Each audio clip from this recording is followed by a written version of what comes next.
Assalamualaikum warahmatullahi wabarakatuh. Jumpa lagi dengan saya di Hari Suryaningrum. Yang kali ini kita akan membahas tentang akuntansi keuangan lanjutan, yaitu materinya Accounting for Derivatives and Hedging Activities atau akuntansi untuk derivatif dan aktivitas hedging. Pertama-tama, sebelum kita masuk pada contoh-contohnya, kita lihat di sini yang digunakan, standar akuntansi yang digunakan dalam transaksi hedging ini adalah PSAK 55 ya, dimana PSAK 55 ini sudah diganti atau sebenarnya sudah ada penggantinya, tapi penggantinya adalah PSAK 71 yang efektifnya adalah tahun 2020, yaitu tahun ini. Rencananya sendiri dimulai Januari 2020 ya, dimana PSAK 71 ini merupakan wujud dari IFRS 9 ya, tentang lindung nilai atau hedging. Nah, karena PSAK 71 sendiri belum muncul, maka di sini masih menggunakan PSAK 55. Sebetulnya ada dua yang melakukan tentang transaksi lindung nilai, yaitu PSAK 50 dan PSAK 55.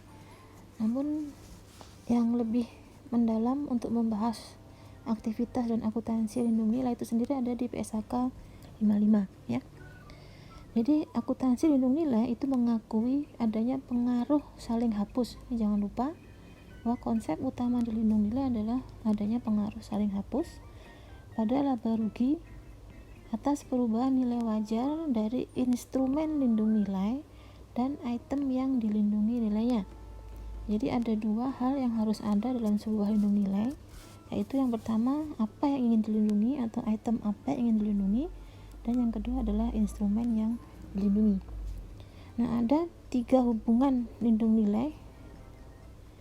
Yang pertama adalah lindung nilai atas nilai wajar. Nah, apa itu lindung nilai atas nilai wajar?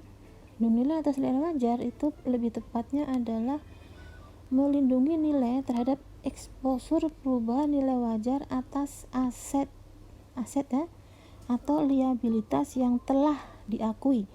Jadi pertama, lindung nilai wajar itu ada terjadi kalau ada aset atau liabilitas yang telah diakui. Kemudian komitmen pasti yang belum diakui, tapi dia komitmennya sudah pasti, atau bagian yang telah diidentifikasi dari aset, liabilitas atau komitmen. Jadi pada intinya lindung nilai wajar itu adalah melindungi sebuah nilai wajar yang sudah ada, yang sudah dikomitmenkan dan yang akan terjadi ya. Yang merupakan identifikasi dari bagian aset, liabilitas atau komitmen itu tadi. Yang kemudian jika lindung nilai tersebut dilakukan, itu risiko tertentu itu mempengaruhi laporan laba rugi. Ya, yang kedua adalah lindung nilai atas arus kas, di mana sesuai dengan namanya arus kas, maka lindung nilai ini adalah melindungi terhadap eksposur variabilitas arus kas yang pertama kali adalah dapat diatribusikan pada risiko tertentu yang terkait dengan aset, liabilitas yang telah diakui, misalnya tentang pembayaran bunga di masa depan atau suku bunga yang bersifat variabel, atau yang dapat diatribusikan pada risiko tertentu yang terkait dengan perakiraan transaksi yang kemungkinan besar terjadi. Jadi transaksi yang belum diakui tetapi kemungkinan besar terjadi, dan eksposur tadi itu mempengaruhi laba rugi. Yang ketiga adalah lindung nilai atas investasi neto ya. Lindung nilai ini tidak akan kita bahas di sekarang, nanti pada saat untuk lindung nilai tentang investasi luar negeri itu ada di bab-bab berikutnya ya. Nah, apa itu menurut PSAK 45, apa itu kualifikasi dari sebuah lindung nilai? Yang pertama adalah ada 5 ya kualifikasinya. Jika seluruh kondisi ini terpenuhi kualifikasinya.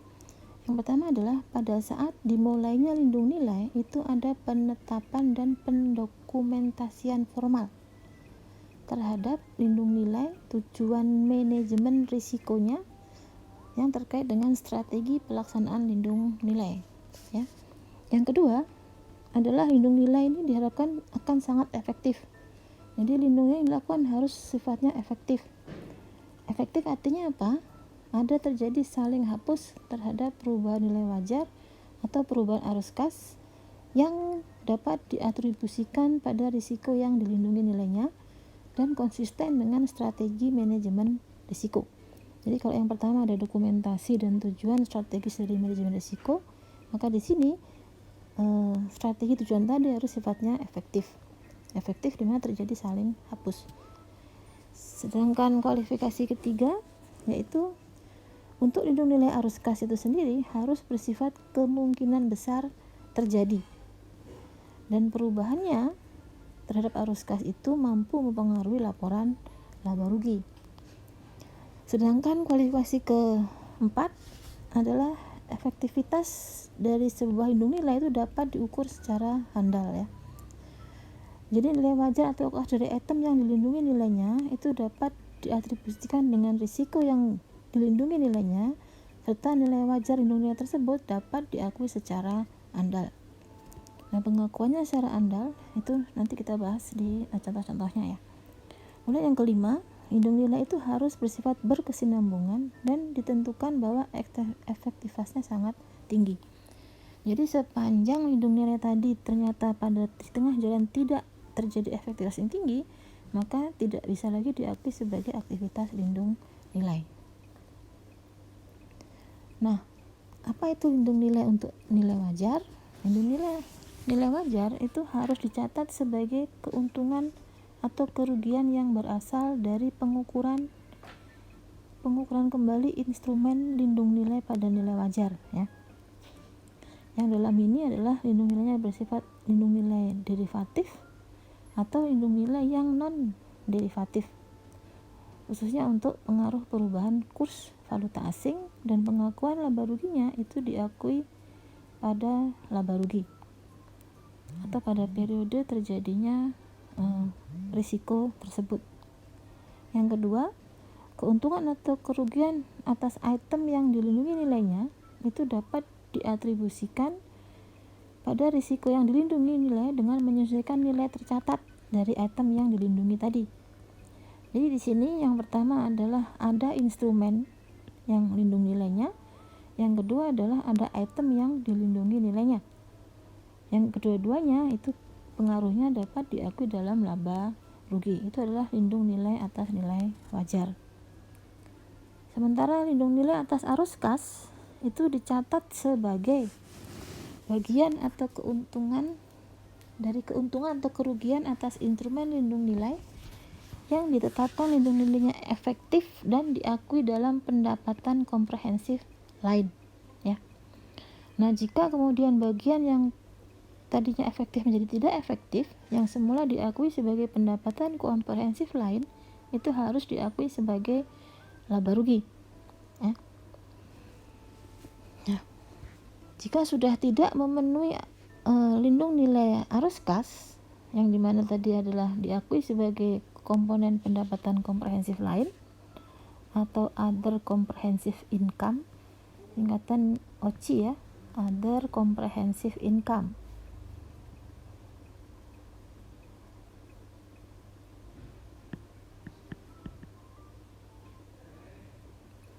Maka jika tidak memenuhi lagi sebagai lindung nilai arus kas, maka harus melakukan reklasifikasi dari pendapatan komprehensif lain menjadi laba rugi sesuai dengan penyesuaian reklasifikasinya. Nah, entitas memindahkan keuntungan atau kerugian sebelumnya diakui pada komprehensif lain dan memasukkan untung rugi tersebut sebagai biaya perolehan awal. Jadi ada dua. Pertama, OCI berubah menjadi unsur dalam laba rugi. Yang kedua, bukan menjadi unsur dalam rugi tetapi dicatat sebagai perolehan awal, ya. Nilai awal sebagai nilai yang tercatat dari aset atau liabilitas. Jadi yang pertama sebagai OCI berubah menjadi laba rugi, atau OCI berubah menjadi aset atau liabilitas dengan nilai awal reklasifikasi dari OC tersebut.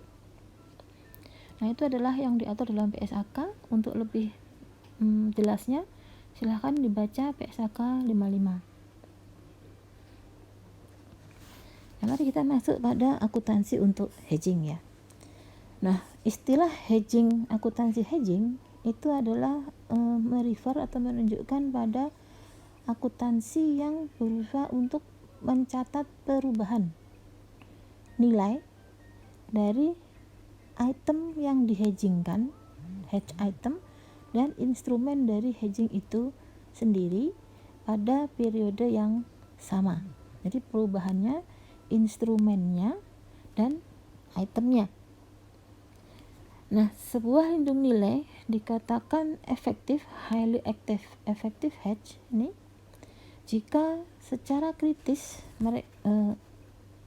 hal-hal yang dihedgingkan dan item yang melindunginya itu match ya, sangat match, itu sangat tepat satu sama lain.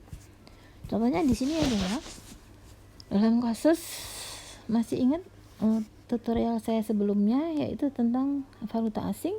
Kasusnya adalah kasus perusahaan GRE yang perusahaan tadi itu menambang tembaga ya. Nah, di sini kalau itu adalah kontrak forward, kita lihat di sini antara hedge item dan hedging instrumennya itu benar-benar tepat ya, saling melindungi satu sama lain, di mana jumlahnya sama-sama 2 juta pound. Kemudian yang dilindungi adalah tembaga ya. Jadi saling melindungi antara kejadian item yang memiliki risiko dari sebuah perusahaan GRE dengan kontrak yang dilakukan untuk melindungi risiko tadi. Itu disebut sebagai lindung nilai yang sangat efektif, highly effective hedge.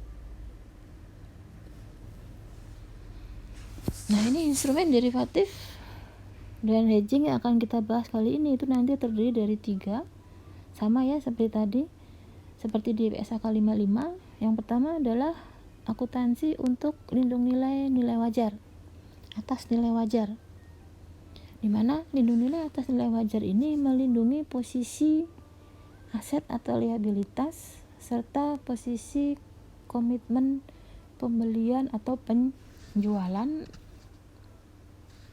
dan yang karena namanya nilai wajar maka akan dinilai berdasarkan nilai wajar pada akhir periode, sehingga kalau terjadi adanya gain atau loss, untung atau rugi, itu akan direfleksikan dalam laba rugi atau earning. Sedangkan untuk akuntansi untuk hedging lindung nilai atas arus kas, itu seperti namanya tadi adalah melindungi variabilitas dari arus kas yang diharapkan di masa depan, di mana variabilitas ini diasosiasikan dengan risiko yang akan dihadapi oleh perusahaan. Nah, lindung nilainya juga akan dinilai nilai wajar pada akhir periode sebagai aset atau liabilitas, dan karena sifatnya tadi adalah masih melindungi nilai sesuatu yang diharapkan terjadi di masa depan, maka untung atau ruginya itu harus ditangguhkan atau di-deferred dan diakui dalam komponen AOCI ya, Accumulated of Other Comprehensive Income, di mana AOCI ini adalah bagian dari ekuitas pemegang saham sampai akhirnya transaksi yang diperkirakan tadi akan mempengaruhi laba rugi.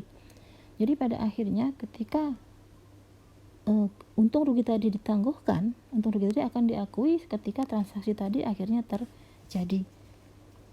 Dan yang ketiga adalah lindung nilai untuk investasi neto terhadap perusahaan di luar negeri yang akan dibahas nanti di bab berikutnya dari akuntansi keuangan lanjutan ini. Nah, mari kita lihat contoh yang sudah kita pelajari kemarin pada saat tutorial saya tentang valuta asing ya, atau foreign currency. Nah, kasusnya adalah di perusahaan GRE, di mana GRE di sini itu melakukan lindung nilai atas transaksi atau kemungkinan dia untuk menambang tembaga dengan harga, di mana sekarang risiko fluktuasi harga itu dipindahkan kepada bro, di mana bro ini adalah spekulator.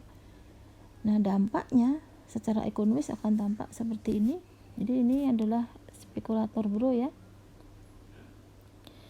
Yang kalau yang dalam kasus ini itu jika perusahaan menetapkan adanya nilai forwardnya per poundnya adalah 2,2, sehingga apapun yang terjadi maka GRE akan memperoleh pendapatan berasal dari BEP-nya adalah 2, ini BEP-nya 2, tidak ada gain atau loss, maka dia akan memperoleh laba berdasarkan dari 0,2-nya ya. 0,2-nya adalah laba. Nah, kalau jumlah pound yang dilindungi nilai tadi adalah 2 juta pound. Jadi ini adalah 0,2 dikalikan 2 juta pound. 2 juta pound ya. Jumlahnya adalah 400.000. Jadi secara ekonomik GRE dengan melakukan transaksi lindung nilai forward dengan bro itu akan memperoleh laba 400.000. Nah, seandainya kemudian di pasar ternyata nilai pasar dari tembaganya adalah 2,4, maka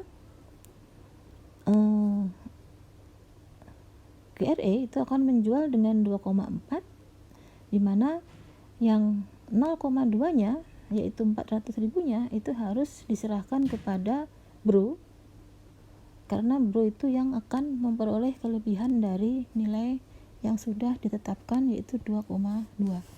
Selisihnya di sini adalah 0,2, ini menjadi hak bro.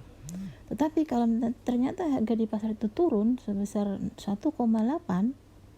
ya, turun sebesar 1,8, maka bro itu harus membayar kepada GRE sejumlah 800.000, sehingga apapun yang terjadi GRE akan memperoleh laba tetap sebesar 400.000. Ini yang dimaksud dengan, kita lihat di sini bahwa menunjukkan bahwa forward, jadi untung rugi forwardnya itu bergerak berlawanan arahnya dengan untung atau rugi jika tidak dilakukan hedging. Jadi di sini, kalau di sini adalah 800, maka ada penyerahan pihak GRE itu harus membayar sebesar 400, sehingga ada di sini plus dan yang sebelah di sini menjadi minus. Atau kebalikannya, kalau di sini minus maka di sini jadinya plus. Jadi bergeraknya berlawanan. Inilah yang disebut sebagai effectively eliminate ya. Secara efektif mengeliminasi pendapatan karena adanya risiko harga pada beberapa apapun level harga yang terjadi. Nah, ini disebut sebagai completely effective hedge. Jadi hedging yang secara efektif sangat efektif ya. Jadi perhatikan di sini bahwa berapapun revenue point-nya, jadi berapapun tingkat harganya, maka income yang diperoleh oleh GRE adalah tetap sebesar 400.000.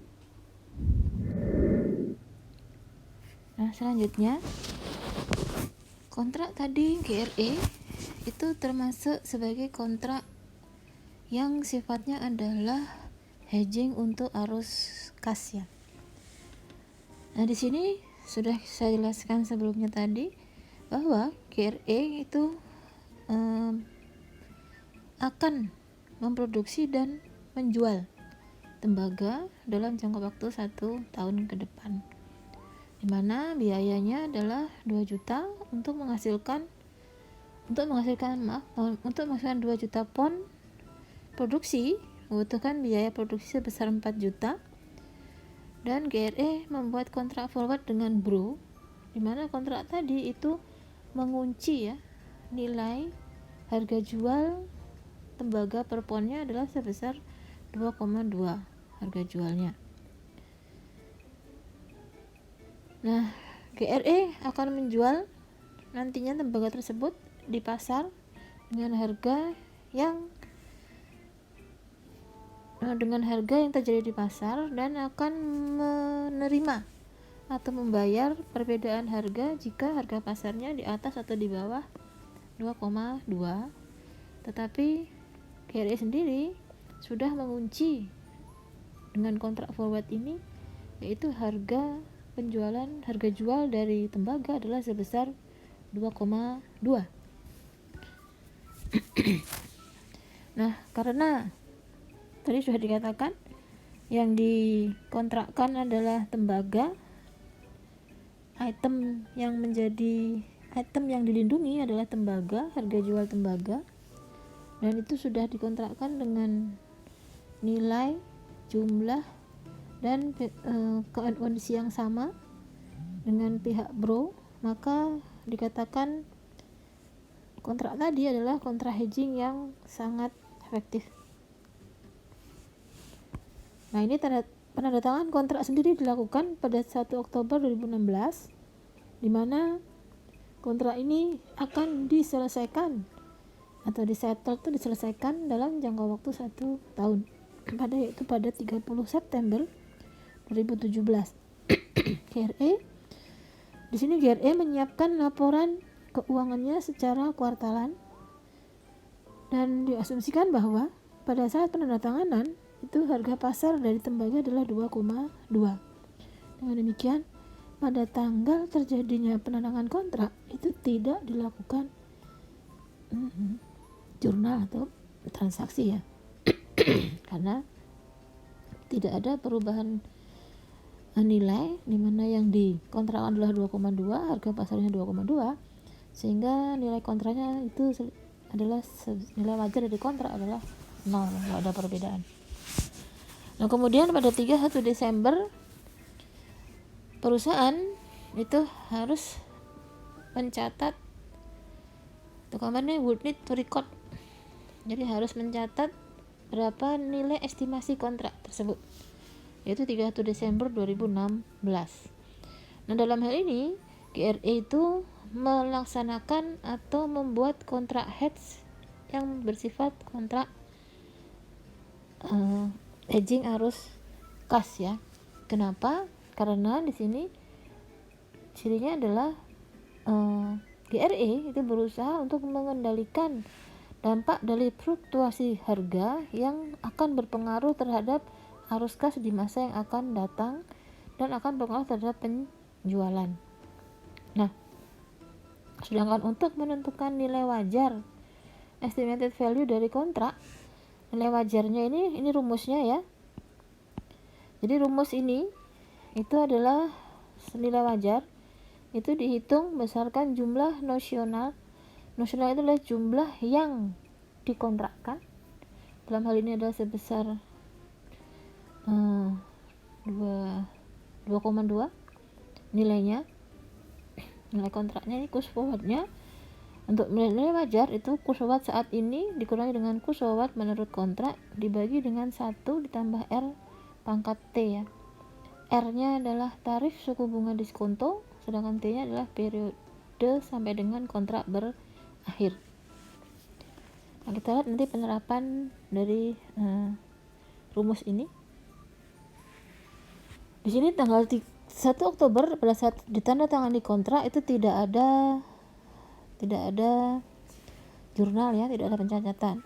Tapi pada tanggal 31 Desember diasumsikan adalah harga pasar adalah sebesar 2,3. Berarti harga pasarnya itu lebih besar daripada harga yang dikontrakkan, yaitu sebesar 2,2. Nah, jika harga pasar ini akan tetap sama nanti nilainya, maka GRE itu harus membayar pada bro selisih dari harga tadi. Karena kan perjanjiannya GRE akan menjual ke pasar dengan 2,3, tetapi perjanjian dengan bro-nya dia dengan 2,2, sehingga yang sebesar 0,1 itu harus dibayarkan kepada bro, yaitu sebesar 200.000 dari 2 juta tembaga yang dikontrakkan atau dilakukan lindung nilai. Dimana di sini kontrak tadi itu akan berakhir dalam jangka waktu 9 bulan. Kenapa 9 bulan? Karena kan tadi berakhirnya adalah September 2017. Jadi Desember sampai September, dari akhir Desember sampai September itu masih 9 bulan. Nah, dengan demikian jika di sini dikatakan discount rate atau tingkat suku bunga diskontonya adalah 1% per bulan, maka estimasi nilai wajarnya adalah 200 dibagi dengan 1,01 pangkat 9. Kalau kita lihat rumus tadi, itu kan dihitung dari nilai kontraknya, yaitu sebesar 2 juta pound tembaga dikalikan dengan 2,3 dikurangi 2,2 dibagi dengan 1 ditambah 0,1 untuk suku bunga, pangkatnya adalah 9, atau sama dengan nilai wajarnya adalah 200.000 dibagi dengan 1,01 pangkat 9 ya. Hasilnya adalah ini 182.868. Dengan demikian pada tanggal 31 Desember maka nilai kontraknya itu akan menimbulkan kontrak yang utang kontrak di sini ya. Kontrak yang di posisi kredit atau timbul adanya hutang kontrak. Kenapa timbul ada hutang kontrak? Karena bro itu nantinya kalau harga tetap sama yaitu sebesar 2,3, maka Gray itu wajib membayar kepada bro, pay to bro, sehingga kalau dia harus membayar pada bro, maka dia punya utang pada bro sebesar utang karena adanya kontrak forward sebesar 182 yang nilai wajarnya 182.868. Ingat, karena transaksi ini masih belum terjadi, maka diakui sebagai OCI, perubahan dari nilai wajar kontrak. Kemudian pada tanggal 31 Maret 2017, karena tadi si GR itu membuat laporannya adalah kuartalan, maka setiap 3 bulan dia membuat laporan. Di sini 31 Maret 2017 diasumsikan adalah harga dari pasar dari tembaga tadi sekarang adalah 2,15. Nah, dengan harga 2,15 berarti terjadi bukan lagi sekarang GRI harus membayar pada bro, tetapi GRI akan menerima dari bro selisih harga tadi, yaitu sebesar 100.000. Dihitung dari 0,05 dikalikan 2 juta untuk masa 6 bulan ke depan. 6 bulan itu berasal dari Maret sampai September. Jadi dari masa akan sampai berakhirnya kontrak ya. Sehingga estimasi nilai wajar dari kontrak forward itu dihitung dari 100.000 dibagi 1,01 pangkat 6. Nah, di mana nilainya adalah 94.205. Nah, sekarang karena GRE akan menerima, maka GRE akan memberi kontrak yang sifatnya adalah di posisi tagihan ya. Di sini ada terjadi tagihan kontrak sebesar 94.205. Padahal pada di 31 Desember 2016 itu ada kontrak forward di mana dia wajib membayar. Nah, sekarang ada tagihan, maka yang wajib membayar tadi sekarang harus dihilangkan, jadi disaling hapus ya, sehingga sekarang yang hutang kontraknya sekarang di debit. Nah, selisihnya itu masuk kepada OCI lagi, yaitu sebesar 277.073. Oke. Kemudian bagaimana transaksi selanjutnya? 3 bulan kemudian adalah 30 Juni. Nah, di 30 Juni ini nilai harga pasar masih turun, tembaga turun lagi dari 2,15 sekarang 2,1. Nah, karena harga pasarnya turun, lagi-lagi selisih dari 2,2 menjadi 2,1 adalah 0,1, itu akan diterima oleh GRE dari Bro ya, dengan sebesar 200.000 dalam jangka waktu 3 bulan. Sehingga estimasi nilai wajar dari kontrak forward tadi adalah 200.000 dibagi dengan 1,01 pangkat 3, yaitu sebesar 119.118. Nah, karena tadi di awal masih sudah ada di tanggal ini 31 Maret sudah ada kontrak, nilai kontrak tagihannya adalah sebesar 94, ya kan? Sementara kalau dengan nilai yang baru, harga pasar yang baru pada tanggal 30 Juni itu menjadi 194. Maka selisihnya dari 194 dikurangi 94 itu di jurnal dicatat adanya penambahan tagihan kontrak sebesar 99.913. Dengan demikian pada tanggal ini pada Juni 30 itu nilai dari tagihan kontrak forwardnya adalah sebesar seperti yang perhitungannya ini 194.118 ya, 194.118. Dengan adanya jurnal ini maka nilai total kontraknya adalah 194.118. Selanjutnya pada tanggal 30 September yaitu berakhirnya kontrak forward, diasumsikan bahwa ternyata perusahaan atau GRE itu betul-betul memproduksi dan menjual dengan sejumlah 2 juta pon dan biaya yang dikeluarkan betul-betul 4 juta, dan harga pasar pada tanggal 30 September adalah 2,3. Nah, kalau 2,3 kembali lagi karena nilainya lebih besar daripada nilai kontrak, maka GRE akan menjual ke pasar 2,3, tetapi selisih 2,3 dengan 2,2 harus dibayarkan pada Bro. Kan tadi udah janji pada Bro bahwa penjualannya tetap sebesar 2,2. Nah, ini adalah jurnal untuk mencatat penjualan. Ya, dimana kalau itu dijual dengan tunai, maka kas pada penjualan sebesar 4,600.000. Berasal dari mana 4,6?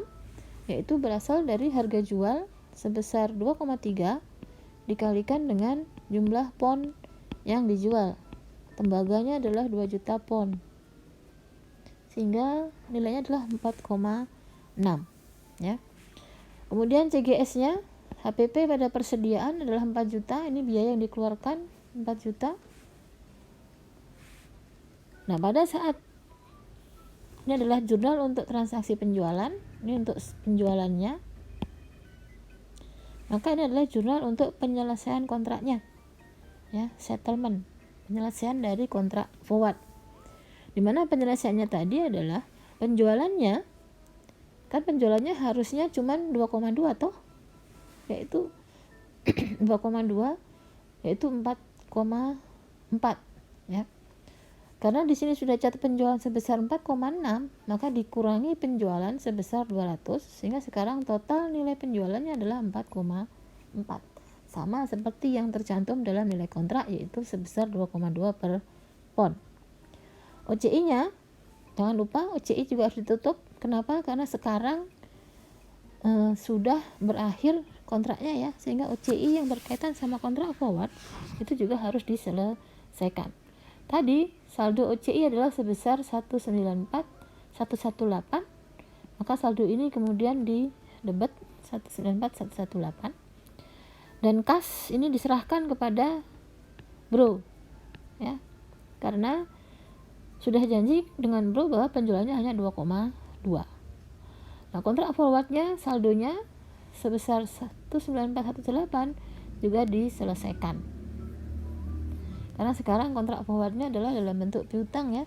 Ini kontrak forwardnya adalah dalam bentuk tagihan aset, jadi harus dikurangkan. Nah, sehingga selesailah sudah transaksi kontrak forward yang dilakukan oleh GRI. Nah, kalau tadi adalah kontrak forward yang sifatnya adalah transaksi arus kas, maka di sini sekarang kita ambil contoh kontrak forward di mana adalah kontrak untuk atas nilai wajarnya ya. Jadi lindung nilai atas nilai wajar.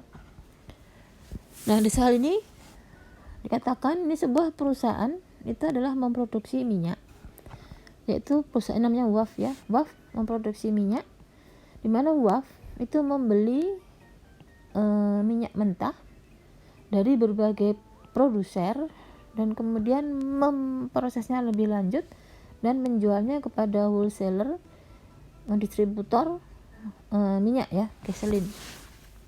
Jadi dia tuh memproduksi minyak mentah menjadi minyaknya.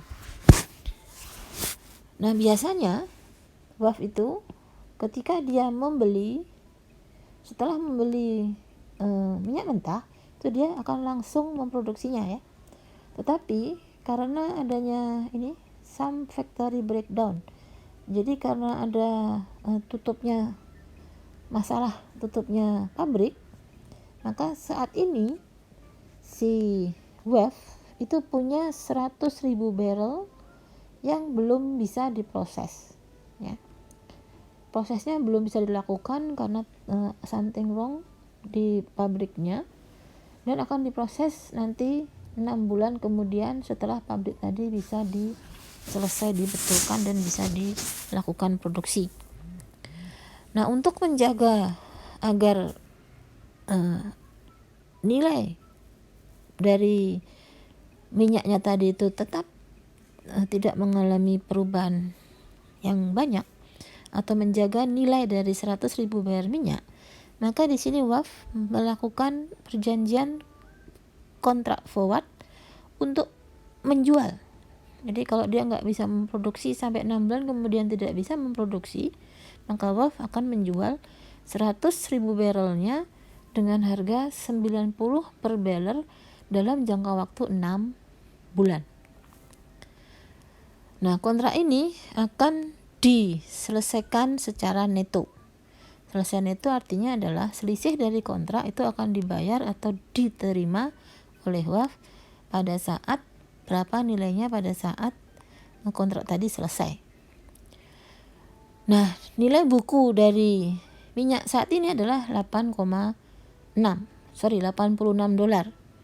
Sehingga kalau secara historis nilai tercatat dari minyak 100.000 barrel tadi adalah 8,6 dikalikan dengan 100.000 barrel atau sebesar 8.600.000. Kemudian pada tanggal 1 November kontrak tersebut ditandatangani, tapi tidak ada jurnal yang harus dibuat. Kenapa tidak ada jurnal yang dibuat? Karena pada tanggal penandatangan kontrak itu tidak ada kas yang dibayarkan maupun kas yang diterima.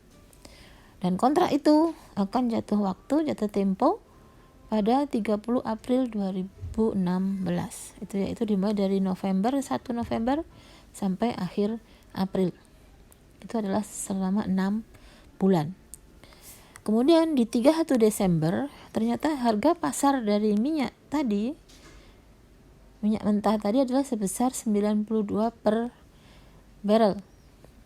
Sehingga di sini perusahaan harus mencatat nilai wajar dari kontrak forward pada tanggal ini dan mengadjust atau menyesuaikan nilai dari persediaannya. Jadi persediaan minyak itu adalah item yang di-hedgingkan, yang dilakukan lindung nilai, sementara kontrak forward adalah instrumen yang melindungi item yang dilindungi tadi, yang dilakukan lindung nilai ya, dengan nilai pada tanggal tersebut karena kontrak sudah ditanda tangani. Jadi sekali lagi 1 November itu tidak dilakukan entry ya, karena tidak dilakukan jurnal atau pencatatan, karena tidak ada kas yang dibayarkan atau diterima. Nah, pada tanggal 31 Desember di mana harga pasarnya itu sekarang 92.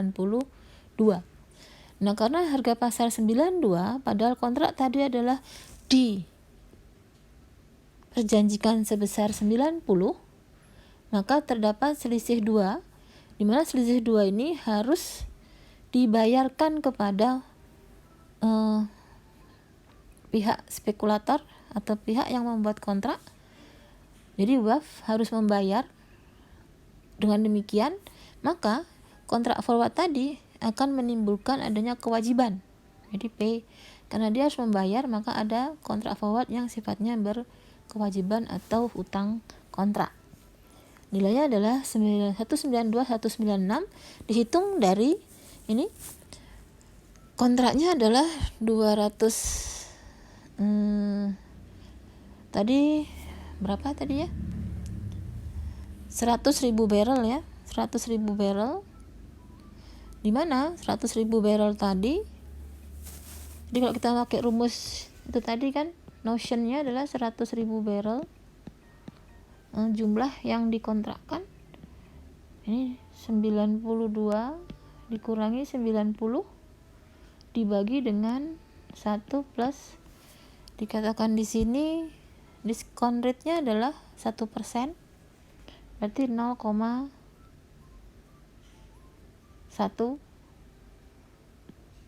lamanya adalah selama 4 bulan, pangkat 4 ya. Oh sorry, 1% ya, 0,01. Nah, dengan demikian maka ini dikalikan ini ya, 2 dikalikan 100 sama dengan 200.000 dibagi dengan 1,01 pangkat 4. Ini dia. Ini kebanyakan 0 ya. 200.000 dibagi dengan 1,01 pangkat 4 yaitu 192.196. Nilai wajar kontrak forwardnya adalah sekarang 192.196 yang sifatnya dia hutang. Karena ada utang maka timbullah rugi karena perubahan nilai kontrak forward. Nah, kalau di sini kita menyesuaikan kontraknya, maka di sini kita menyesuaikan item yang dilindungi, yaitu persediaannya. Persediaan tadi yang semula harganya adalah berapa tadi ya? 80. Awalnya nih historisnya adalah 8,6, 8.600. Sekarang karena di sini mengalami nilai dari nilai yang dikontrakkan adalah 90, kemudian ada naik nilai minyaknya menjadi 92, maka ada kenaikan nilai persediaan sebesar 200.000. Nah, karena nilai persediaan meningkat, maka ada keuntungan karena peningkatan nilai persediaan sebesar 200.000. Oke. Fair value-nya meningkat ya. Karena fair value meningkat gara-gara kontrak 92, maka nilai persediaannya meningkat. Ini yang disebut sebagai ini ya, a mixed attribute model ya. Model yang mix itu baur ya, model bauran. Dimana di balance sheet di neraca dilakukan perhitungan historical cost dan fair value ya, untuk persediaan itu sendiri ya. Secara historical cost nilainya adalah ini 8.600.000, tetapi secara nilai wajar nilainya sekarang menjadi 8.800.000 gara-gara ada jurnal yang kedua ini. Nah, selanjutnya pada 31 Maret di mana kontrak ini tadi selesainya adalah kapan tadi selesainya? Kontrak tadi akan diselesaikan di 30 April ya. Nah, karena perusahaan membuat laporannya 3 bulanan, maka 31 Maret di mana harga daripada minyak sekarang adalah 89. Nah, kalau harga minyak tadi 89 dan ini dianggap akan terus, harga ini akan tetap sampai dengan jatuh waktunya nilai kontrak, maka WAF itu akan menerima. Kalau tadi dia harus membayar karena harganya lebih tinggi dari nilai kontrak, di sini karena harganya lebih rendah dari kontrak, maka WAF akan menerima dari spekulator sejumlah 100.000 dalam jangka waktu 1 bulan. Dari manakah 100.000? 100.000 ini dihitung dari selisih ya. Ini adalah perjanjiannya $90, harga sekarang adalah 89, jadi ada selisih $1 dikalikan 100.000 barel, maka menjadi 100.000 untuk perubahan nilai dari harga kontraknya. Nah, 100.000 kembali lagi nilai wajarnya adalah 100.000 dibagi dengan 1,01 pangkat 1 ya, karena tinggal 1 bulan. Jadi ini harusnya pangkat 1, jadi sama aja, yaitu sebesar 99010. Kembali lagi, karena dia harus menerima, maka timbullah adanya piutang kontrak. Nah, piutang kontrak ini, maka hutang kontrak yang lama itu dihapuskan karena posisinya sekarang bukan lagi merupakan hutang kontrak tapi piutang kontrak. Dengan adanya piutang kontrak, ada yang namanya untung kontrak forward sebesar 291.206. Oke. Nah, untuk persediaannya sendiri, ingat, yang satu adalah mencatat tentang kontraknya, yang kedua mencatat tentang persediaannya. Karena sekarang persediaannya memiliki nilai sebesar 89 ya. Kalau dari 92 awal tadi kan di 31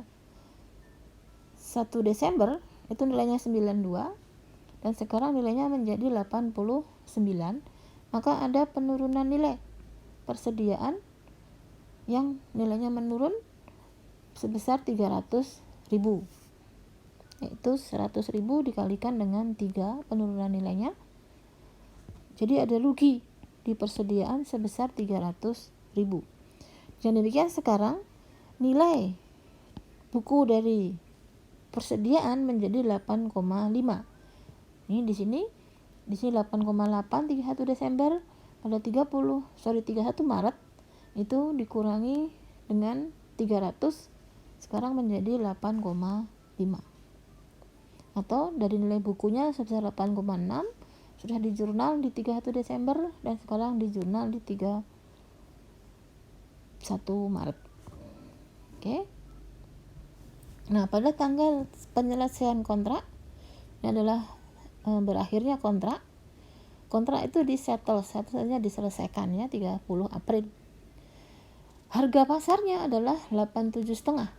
Karena harga pasarnya 87,5, maka WAF akan menerima selisihnya dari broker komoditas ini, yaitu sebesar 90 adalah nilai yang dikontrakkan, ini adalah nilai pasar kontrak dikalikan dengan 100.000 dari 100.000 barel ya untuk penyelesaian kontrak.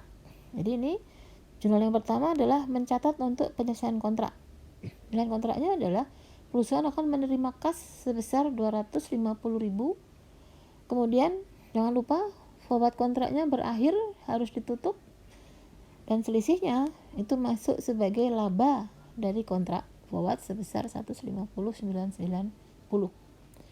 Sementara untuk persediaannya, karena sekarang harganya dari 30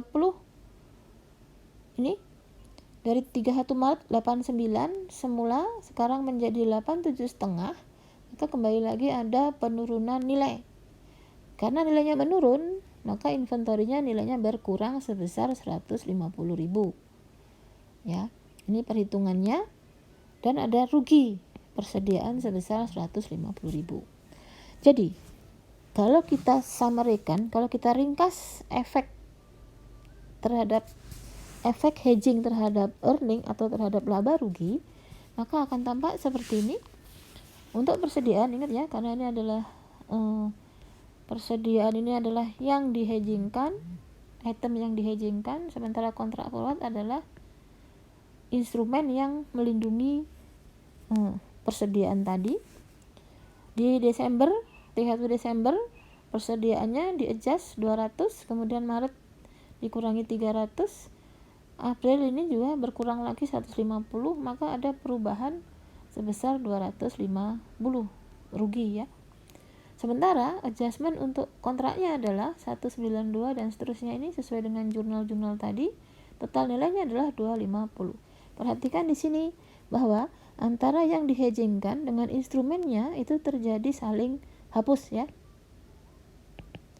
Saling hapus. Sehingga secara keseluruhan kontrak ini membuat perusahaan efeknya adalah 0 karena saling hapus. Nah, itu yang disebut sebagai kontrak yang efektif. Nah, sekarang bagaimana kalau contoh lain adalah berupa kontrak opsi ya. Tapi di sini adalah kontrak opsi untuk transaksi arus lindung nilai arus kas. Contohkan di sini, sebuah perusahaan itu menandatangani kontrak pada 15 Januari 2016, di mana kontrak ini harganya adalah 1.000 ya. Kontrak ini adalah harganya 1.000, kontrak opsinya, yang menyatakan bahwa akan menetapkan pada tanggal 31 Januari 2015 ini akan menetapkan harga per galon fuel ya. Fuel itu lagi-lagi bahan bakar ya. Untuk 100.000 galon bahan bakar itu ditetapkan harganya adalah $1 per galon. Nah, opsi ini akan berakhir nanti 31 Mei 2016. Berarti dari Januari sampai Mei. Nah, pada tanggal Januari perusahaan harus mencatat. Kenapa harus mencatat? Karena perusahaan harus, sekali lagi namanya opsi itu kalau mau digunakan, opsinya sendiri harus dibeli dulu, ya kan? Maka judulnya adalah ini membeli opsi, kontrak opsi untuk bahan bakar sebesar 1.000. Nah, ini dapat kreditnya, ini harusnya ini kredit ini ke sini ya. Kurang ke sini, ini harusnya debit. Ini yang ini kredit. Nah, dibayar dengan kas sebesar $1.000.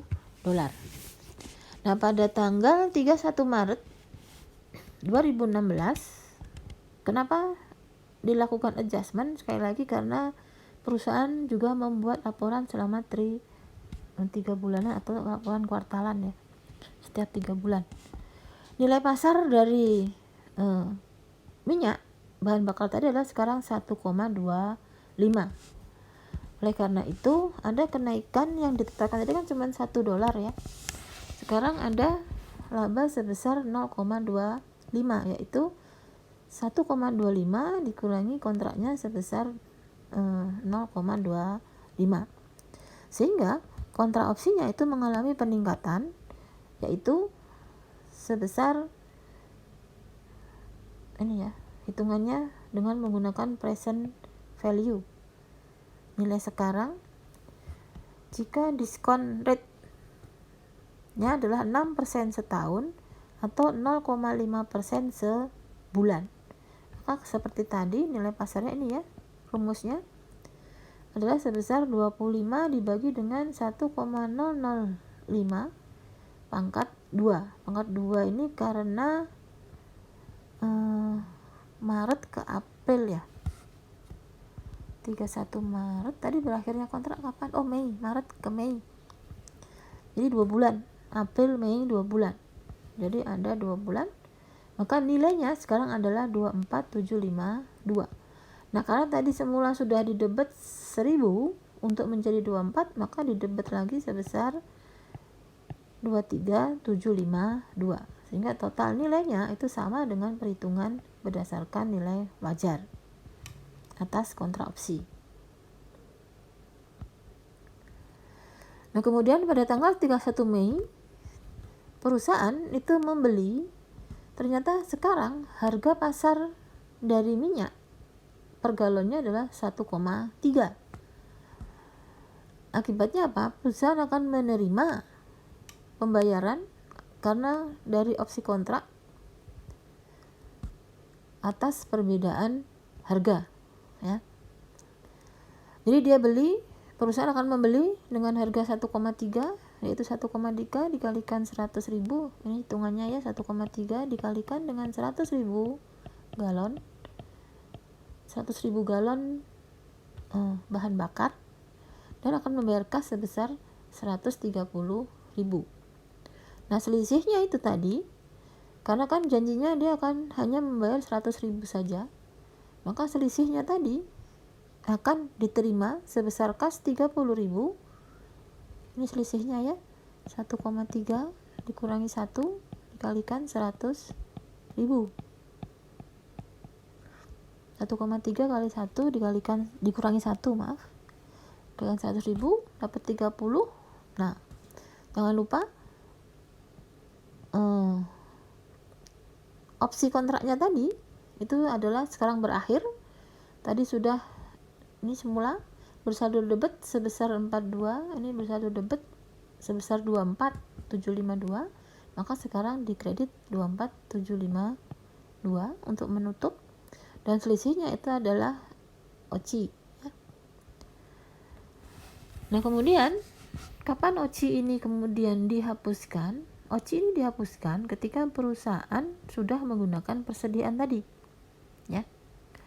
Kalau kemudian persediaan tadi itu dijual, maka atau kemudian digunakan, maka penggunaannya itu akan masuk ke dalam HPP pada persediaan yang nilainya adalah sebesar nilai persediaan tadi 130.000. Nah, sedangkan OCI-nya, karena OCI-nya tadi ada dua ya. OCI yang pertama timbul di sini 23.752.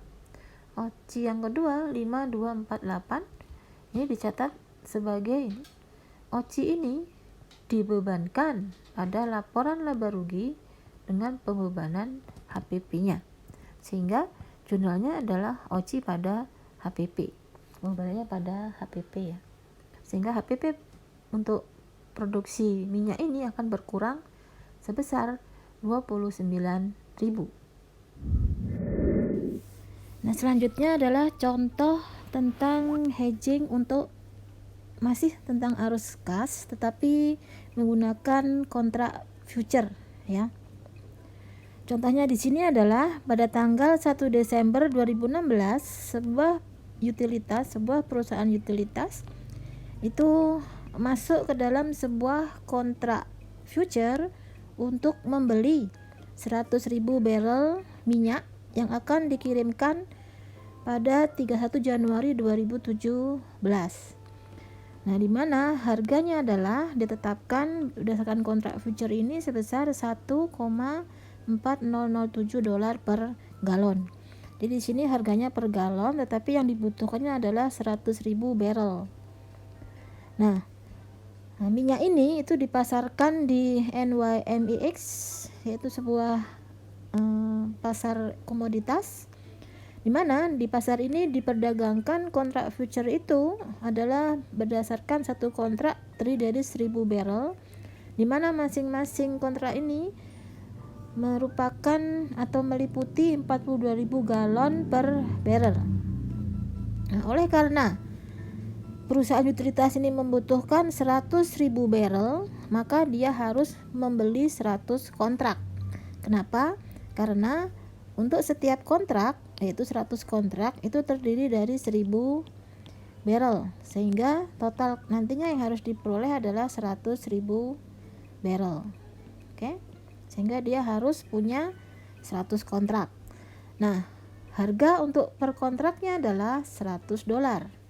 Oleh karena itu, pada tanggal 1 Desember 2016 dihitunglah berapakah biaya yang harus dikeluarkan untuk membeli future kontrak ini adalah $100 dikalikan dengan 100 kontrak, yaitu $10.000.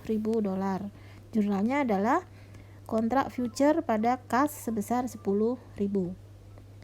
Selanjutnya pada akhir tahun 2016 perusahaan utilitas harus menilai kontrak tersebut berdasarkan nilai pasarnya.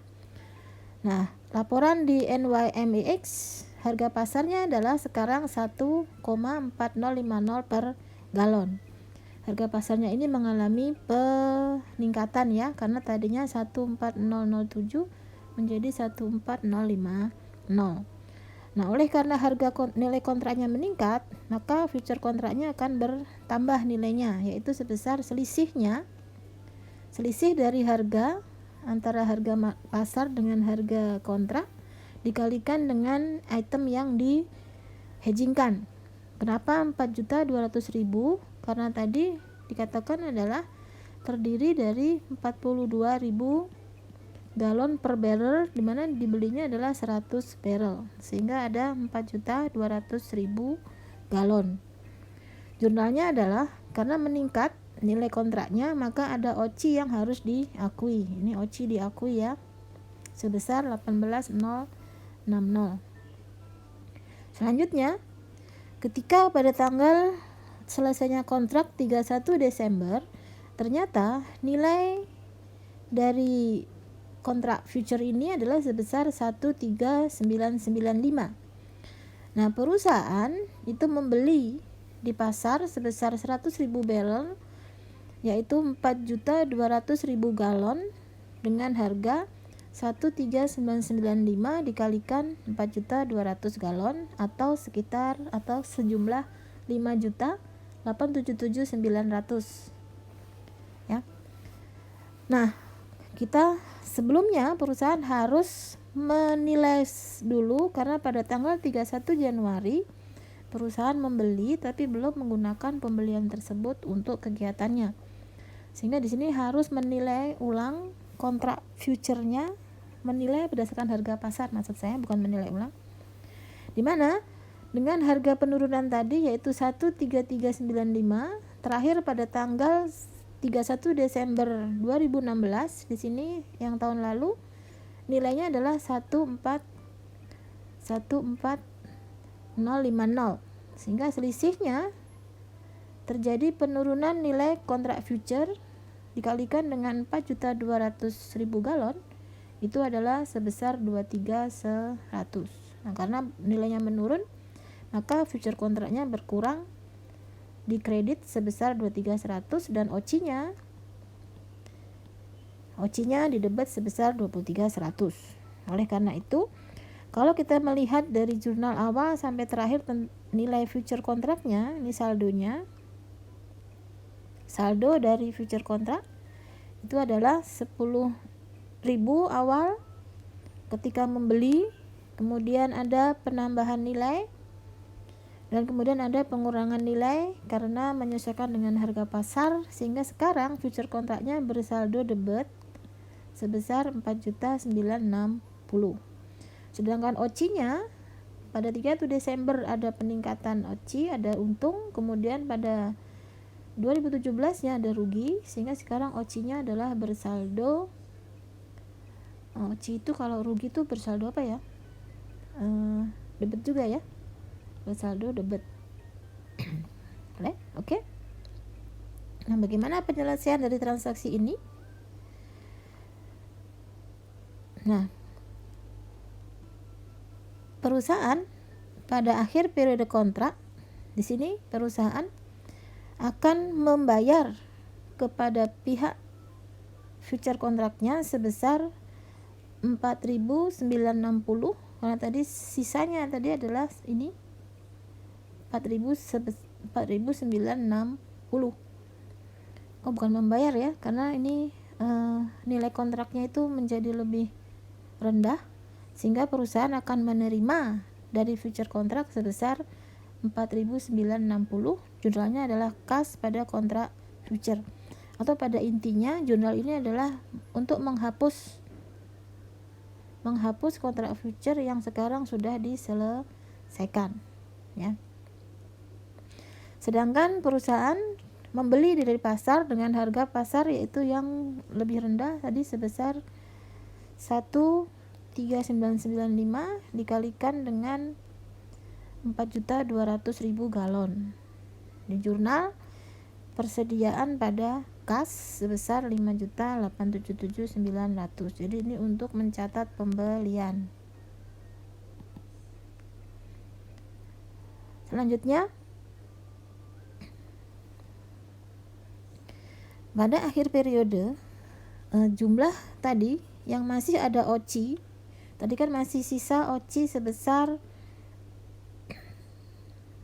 ini, masih bersaldo debit sebesar 5040 OCI-nya itu harus diselesaikan. Ini OCI sebesar minus 5040 atau bersaldo debit itu harus diselesaikan, yaitu ketika ini OCI yang tadi ditangguhkan itu akan diakui ketika sudah ini mempengaruhi terhadap laba perusahaan, rugi laba rugi perusahaan ya.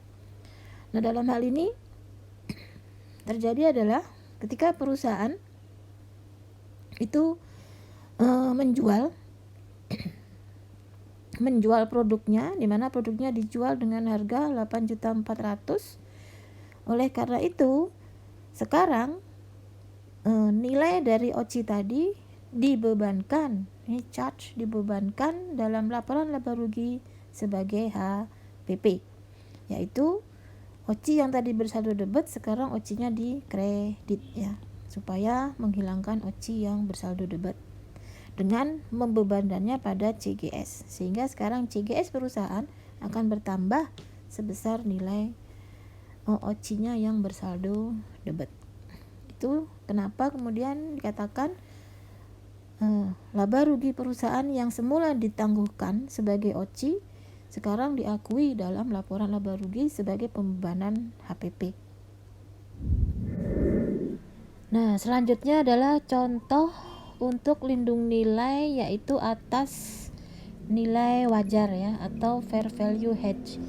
Dimana dicontohkan di sini adalah untuk kontrak forward, yaitu tentang komitmen pembelian. Mana kontrak forward ini berisi tentang komitmen pembelian.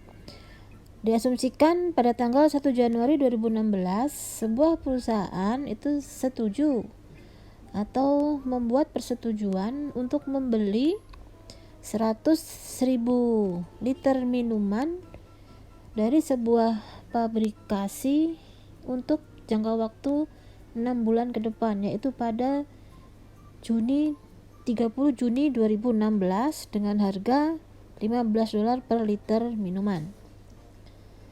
Harga ini adalah harga minuman per 1 Januari.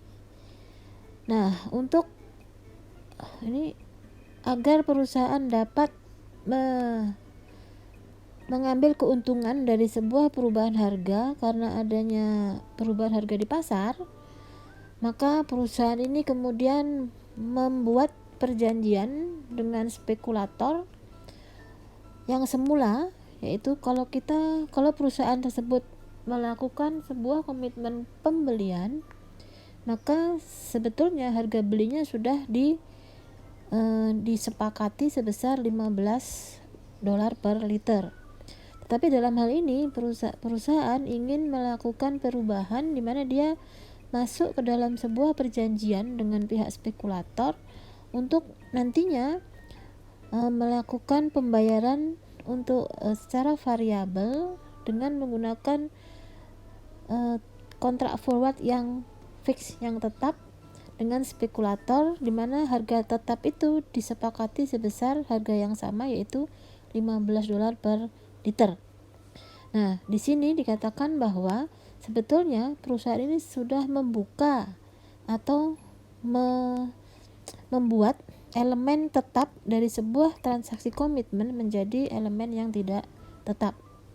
Nah, untuk tahu lebih lanjut mengenai itu bisa ditanyakan melalui komen atau melalui kuliah melalui online ya. Nah, di sini yang dihedgingkan adalah exposure dari harga, yaitu antara perusahaan dengan supplier. Supplier di sini adalah perusahaannya adalah perusahaan Yang tadi itu yang ingin membeli minuman 100.000 minuman, sedangkan suppliernya adalah pihak pabrikasi atau manufacturer yang menjual minuman. Ini adalah item yang di-hedgingkan, sementara exposure untuk melindungi nilai tersebut dilakukan kontrak forward yang merupakan instrumen dari lindung nilai. Nah, perusahaan sebetulnya di sini sudah memiliki komitmen pembelian yang sudah pasti, yaitu untuk membeli minuman dari sebuah manufacturer. Distiller ini adalah pembuat minuman yang sifatnya adalah non-cancelable, tidak bisa dibatalkan. Dan perusahaan juga kemudian ikut atau setuju untuk membeli kontrak forward dengan pihak spekulator, ya, untuk melakukan kontrak forward dengan pihak spekulator. Nah, di sini pada tanggal 1 Januari tidak dilakukan jurnal karena baik itu kontrak forward maupun komitmen pembelian dan kontrak forwardnya itu belum ada transaksi apapun untuk komitmen pembelian antara perusahaan dengan pembuat minuman dan antara perusahaan dengan spekulator. Jadi belum terjadi, yang ada hanyalah transaksi di luar transaksi keuangan, yaitu membuat perjanjian. Kemudian pada tanggal 31 Maret, 3 bulan kemudian, diasumsikan harga pasar dari minuman tadi adalah 13 per liter. Nah, di sini perusahaan secara tidak langsung, karena harga daripada minuman tadi turun, maka perusahaan mengalami keuntungan yang belum direalisasi, dimana tadi yang dikontrak forwardkan adalah nilainya berapa ya, $15 per liter. Dia butuh berapa? 100.000 ya, $15 per liter untuk 100.000 liter. Nah, di sini ada kenaikan nilai sebesar 200, yaitu berasal dari $15, yaitu nilai kontrak forwardnya, dengan 13 adalah nilai pasar pada tanggal 31 Maret, maka terdapat 2 dikalikan 100.000 atau 200.000.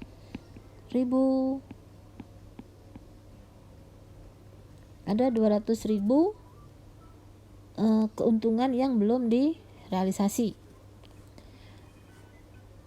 Nah, jika diasumsikan, di sini asumsinya adalah tingkat suku bunga diskontonya adalah 0,5% per bulan, maka seperti rumus yang sudah dipelajari di depan, yaitu nilai wajar itu dihitung dari jumlah nosional atau jumlah yang dihedgingkan dikalikan dengan kurs forward saat ini dikurangi dengan kurs forward menurut kontrak dibagi dengan 1 plus R pangkat T, ya. Dengan demikian ketemulah ini hitungannya 200.000 dibagi dengan 1,005 pangkat 3, ya, pangkat 3, ketemunya adalah 197.030, ya. Jadi di sini ada dua yang untuk kontrak forward dengan nilai wajar itu selalu adalah multiple, ya. Yang pertama adalah untuk item yang dihedgingkan, yang kedua adalah untuk instrumen hedgingnya. Jadi di sini instrumennya yang kita lakukan penilaian nilai wajar, dan kemudian yang kedua adalah item yang dihedgingkan. Nah, karena item hedging instrumennya adalah kontrak forward dan terjadi penurunan nilai 200.000 yang nilai sekarangnya adalah 197.030, maka terdapat gain yang belum direalisasi sebesar 197.030. Jurnalnya adalah debitnya kontrak forward, kreditnya adalah gain yang belum direalisasi. Selanjutnya dihitung juga nilai wajar dari item yang dihedgingkan, yaitu dalam hal ini adalah komitmen pembelian dari perusahaan. Nah, komitmen pembeliannya itu mengalami rugi yang belum direalisasi. Kenapa rugi? Karena perusahaan di sini berkomitmen untuk membeli dengan harga $15, tetapi hasilnya adalah nilai sekarangnya adalah menjadi $13.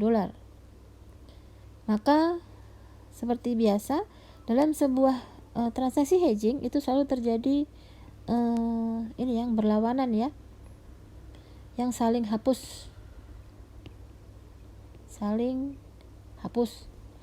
Sehingga kalau dalam kontrak forwardnya ada unrealized gain, maka dalam komitmen pembeliannya terjadi unrealized loss atau rugi yang belum direalisasi dengan nilai yang sama di jurnal kedua.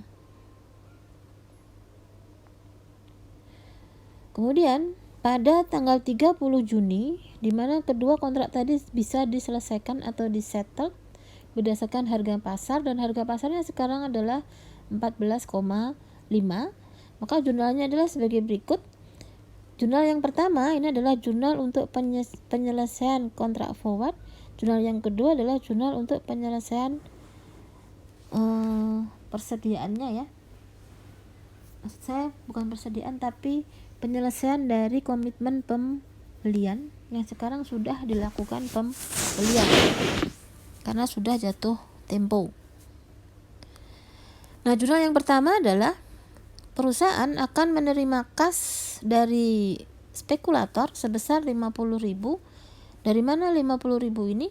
50.000 berasal dari nilai harga pasar dari minuman itu sekarang adalah 14,5. Nah, 14,5 ini ketika dijual di pasar, perusahaan hanya memperoleh 14,5. Padahal sesuai dengan perjanjian kontrak forward harusnya memperoleh $15. Sehingga selisih daripada harga pasar dan harga kontrak itu merupakan kewajiban dari pihak spekulator untuk dibayarkan kepada perusahaan.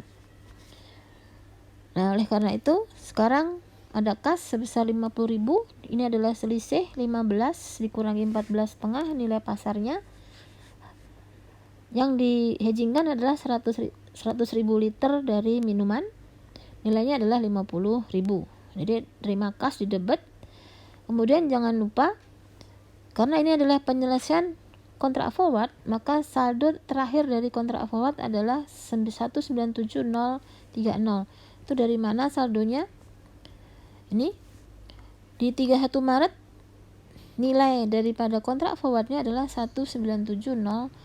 Nah, nilai ini harus dihapus karena sekarang transaksinya sudah jatuh tempo. Sehingga selisihnya itu menjadi rugi yang belum direalisasi atas kontrak forward. Sedangkan di sini komitmen pembelian itu sekarang diselesaikan, di mana komitmennya adalah 197.030 dan perusahaan akan memperoleh whisky minuman yang merupakan persediaan perusahaan yang dibeli dari pasar dengan harga 14,5,